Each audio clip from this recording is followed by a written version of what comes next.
The second you get someone with a wedge in their hands, they want to. I'm trying to smash. The second you go this way, it tricks your brain. I don't want to smash. I want to slow the golf ball down. Doing this is only going to help your golf game. Welcome back to the channel. We are on an absolute short game mission with the man himself, the short game chef. In episode 1 of this, we gave you some of the foundations, the information. The onions were so good that I had to break it into 2, and we might even break it into 3 because we're completely unscripted, which I love about that. Parker McLachlin, if you want to check him out, he is the short game chef. He's a tour winner. He's coached some of the best players in the world. Colin Morikawa, he's coaching currently Keith Mitchell, amongst others. You got it all in the first one. Parker, if they want you, app and website, they can check it all out. One of the things we were just saying between takes there, it's never a one and done, is it? Your golf game moves around a lot. You're a victim of your DNA. We've already talked about being a victim of your equipment, what you grew up with. I like that everything's changed, the agronomy's changed, the 7 woods have changed, the ball has changed. You got to keep on this. I mean, your golf swing, your short game, your putting, it's living, breathing. It's an organism all of its own, and you got to stay on it. And we were talking just in the break there. We were talking about my own stuff, and I was like, I was working so hard on the driver to try to get it up. I was getting in a setup where I was kicking this forward and trying to get my spine angle back so that I could hit it higher. I've always had the problem hitting it too low. And I wasn't practicing my short game. Now all of a sudden my short game looks like I look like this trying to hit a pitch shot. It's like, well, that makes no sense except for the fact that I had bled it in from my other practice. Okay, so we're on the 7-iron. We're 2 steps off the green right now. You're feeling taller. Right? You got ball position is sort of like slightly forward, but it can also be slightly back here. You're paying How attention do you to decide the whether you go back or forward? It just depends on how it's coming out, right? So I've got forward because I want it up over that in my mind. Face angle a bit better. And then there. Yes, exactly right. And you're feeling like what you're feeling is a putting stroke. I mean, that's got a lot of goodness to it right there, buddy. Came out a little hot, but it was nice. This moving of the sternum is massive. I feel like I'm like this, by the way. Yeah, you look nothing like that. No, I know, I'm onto it. Gonna get a decent mirror at home. Beautiful. That's nice there. Beautiful. Yeah, I mean, you know, the good thing for you is that like a lot of my clients, right, American clients, have never chipped with a 5-iron, a 7-iron, 9-iron. This is good because it kind of brings you back to your roots. But I would say that 90 to 95% of my clients, when I put them in a 5-iron, it's 20 feet too far, very first shot. Do you know one of the things I look for, this is a compliment, I hope it comes out as a compliment. One of the things I look for in a coach is I look for that like feeling I had from one of my first golf coach, a guy called Alan Thompson. Spent a bit of time with Seve, really close with Tommy Fleetwood, coached a ton of European tour players. But he would give you this feeling of security when you went for a lesson with him. And you give that off massively. I don't know what it is. I want to be able to do it, but I'm just don't feel I'm there. But you just have this sense of like, this is good.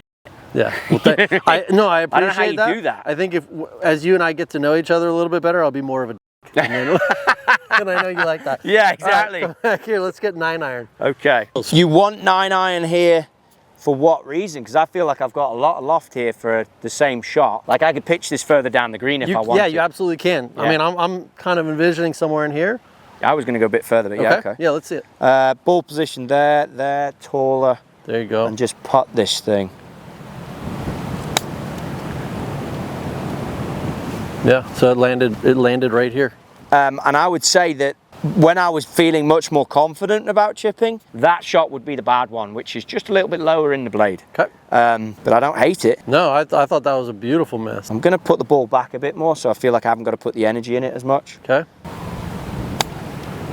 like that. Yeah, gorgeous. So that would be the one I'd try and get in the UK, just that little pincher that. Yeah, and I think, you know, again, you can see how little energy you're having to use to hit this shot. I'm just amazed that, like, if you look at the grouping in the last 5 balls, but there's now a sense of like, I've forgotten that that's here. I'm into this.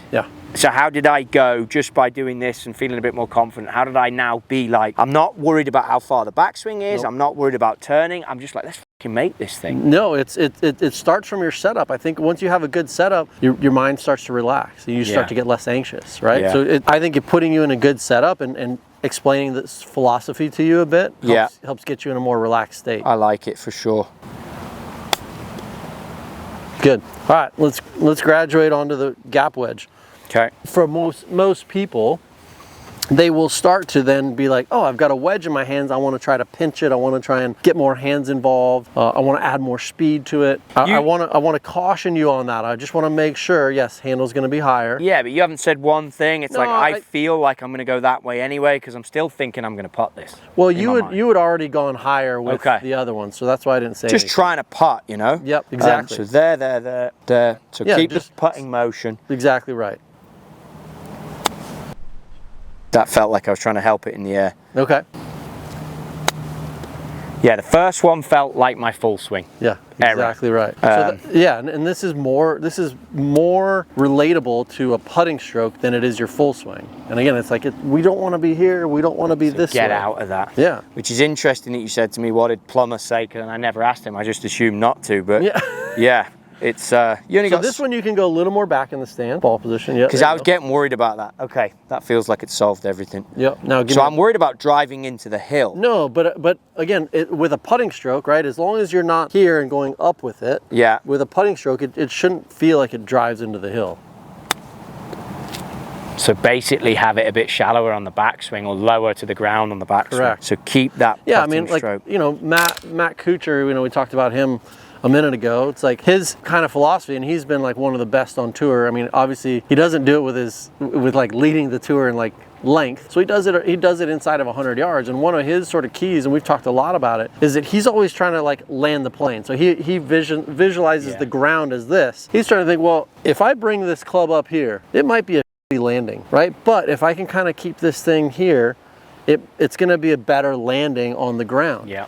That's a good visual. And like you were just saying, a little bit less club going up in the backswing and a little bit closer to the ground is really, really nice, so that you don't quite feel like you're like going to stab it. But that is for the shots that you put in the family of bump and run, standard chip, standard pitch. Yep, exactly. Just to clarify. Exactly right. Okay, so there, a little bit of that, stand taller.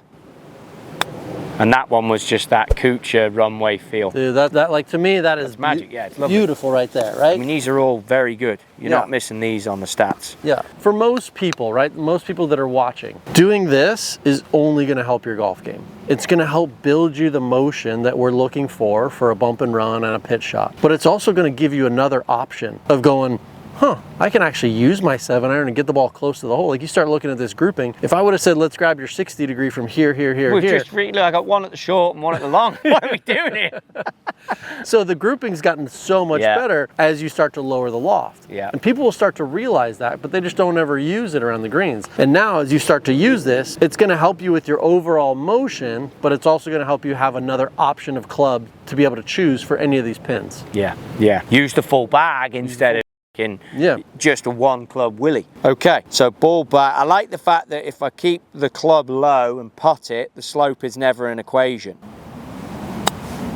Okay, so what'd that feel like? A little bit back that way, huh? Yeah, backed up, almost chippy. Right. And that's good. Yeah, very good.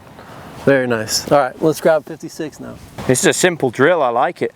It's super simple, but there's a lot of light bulb moments that people have once they do this, because the second you get someone with a wedge in their hands, they want to, that's what people want to do. And it's like, it's really not that. All we want to do is feel more of this and this. Like, that's really the feel in essence. And then we start to kind of build some fun things on top of that. So you looked like when you made that motion there that you're now making more of a turn. Yes, the more loft you've got, the more speed we've got to give to it, right? Okay. Slightly longer backstroke and then engage that turn more on the way through. Oh, there's a lot of good there, buddy. Well, that's how I felt, was like, because I was like, how am I going to putt this down there? Because it feels like I'm not going to be able to get it there. Right, so slightly longer on the back. Yeah. And then slightly faster and a bit more of a turn on the way through. Now, one of the things, I'm overlapping this, and that's great. Don't know why, but I'm not coming off of it. It just feels like that's what I want to do. Well, I think let's talk about that for a second, right? Because now we've got players all over the globe that are doing what? Yeah, you talked about this the other day. They're going left hand low. Your boy on the European tour. Well, now he's PGA, but Matthew Pavon. I was out at the Champions Tour event the other day. Vijay was hitting pitch shots, and then he was hitting like 70-yard wedges cross-handed. Fitzpatrick, Kevin Stadler, just ran into him. So there's a lot to be said about going with a putting, it's basically a putting grip, right? Going with a putting grip to hit these little shots off of a tight fairway lie. It works really well because a couple of reasons in my mind. Number one, what does it do to that club head? It keeps it fairly low to the ground, doesn't it? The more that I want to do this, the more I want to go up. So it's difficult to really get this thing hinging. So it keeps some good width, keeps that club head low to the ground on the way back. And then it really forces you to move with your upper body on the way through. It just sort of feels like this is all together on the way through. So, and then it also, I think, promotes the thought of like, well, if I'm grabbing this club with my regular grip from 9-iron down to driver, like I'm trying to smash, right? You're just trying to smash it, you're trying to compress it. The second you go this way, it tricks your brain. It says, I'm not trying to smash, I'm trying to make a stroke. Yeah. Inside of 30 yards, I think it's so valuable to be able to understand how to slow the golf ball down properly. Yeah. Right? I don't want to smash. Yeah. I want to slow the golf ball down. That's gold. So if you go with a slightly different grip, you're going overlap, right? Yeah. What's your normal grip for putting? Sorry, for a full swing. Putting would be claw right now. Full swing is there. Full swing's there. Okay, now show them how you're doing it right now. You overlap that way. Just to take some of the pressure out. And honestly, which I'm happy about, I'm trusting my instincts a bit. Perfect. I haven't been doing that. Yeah. Like 6 months ago, I wasn't doing that, and which I like. So, good setup, ball position's in the proper spot, your spine's in the proper spot, and now I want you to just feel like you're gonna make a putting stroke. There's so much good there, right? Like there's just, there's no hesitation, there's no like, I gotta hit this, I gotta add speed, there's no jerk. Jerking the fucking thing, yeah. It's killing me. And so that's why I just think, you know, it's not gonna happen overnight, but it's like, I think if you just do this, it won't take you more than 10 to 15 minutes. 2 nights, yeah, exactly. For you, 2 nights. No, I get you. A little bit of patience here. Everybody else maybe a fortnight. Yeah, 2 nights and I'm fixed, I get it. Yeah. So you wouldn't play around here with ball position, or would you? Yeah, I would, absolutely. If your strike is too far behind it, move the ball further back in the stance. If your strike is too much ball first and it's coming out too fast, move it further forward.